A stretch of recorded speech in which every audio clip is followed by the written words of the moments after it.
I sat down for the first day of a sociology class, and our professor pulled a fast one on us. Let me explain.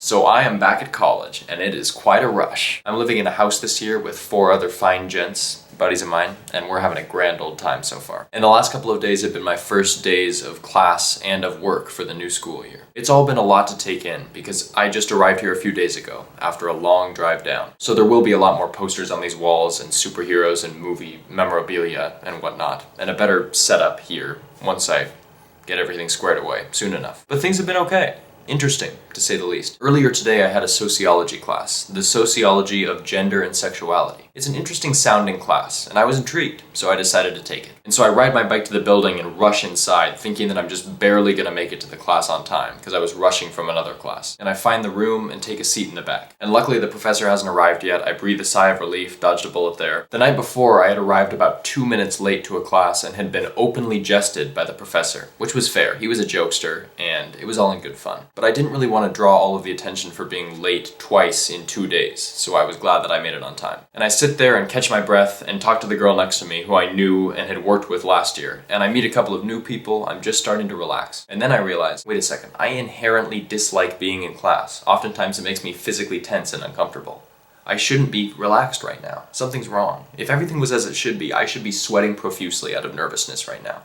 What's going on? And then I check my phone and realize it's been 15 minutes and the professor still hasn't shown up. Our school has sort of a loose, semi-official policy where if a professor hasn't shown up 15 minutes after a class was supposed to start, you're allowed to leave the class. But I wasn't sure if that applied on the first day, so I was confused. Everyone else in the class had been chatting with each other, but now we're all starting to think about what we should do here. I mean, where in the name of Bush's Baked Beans is this person? We all start talking. Did they forget about the class? Do they know they're supposed to be here currently? Should we just leave? I just want to leave. And finally, one girl suggests that we all write our names down on a sheet of paper to prove that we came to the class, and then leave the paper in the classroom and go our separate ways for the day. And we all agree with that plan. I mean, it sounds reasonable. So she takes a piece of paper and starts passing it around, and we start signing it one by one. And an older looking student, a guy with long hair that reminds me of a character in a late 90s or early 2000s Disney Channel original movie about roller skating and following your dreams. Just my first impression. Hands the paper to me and I start to sign it. Then this guy, who could have been a supporting character on Boy Meets World with that hair, stands up and starts clapping. He brings his backpack to the front of the room and says, "Well done, guys.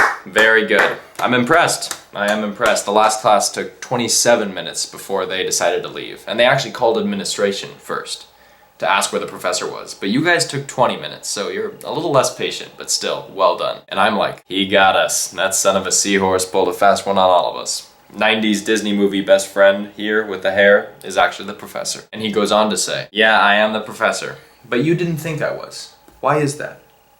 I was sitting. I wasn't standing in the front of the room, the overseer, the knowledge holder, prepared to convey that knowledge out to you. I was sitting at your level. You assumed the professor would be up there at the front, right? At the board, standing, looking down at you to pass on their knowledge to you. That's what you've been trained to think. That's your assumption. You see how that assumption changed the situation in the room from what it really was. That assumption affects you and affects the whole situation, the whole culture of the room. Isn't that interesting? You know?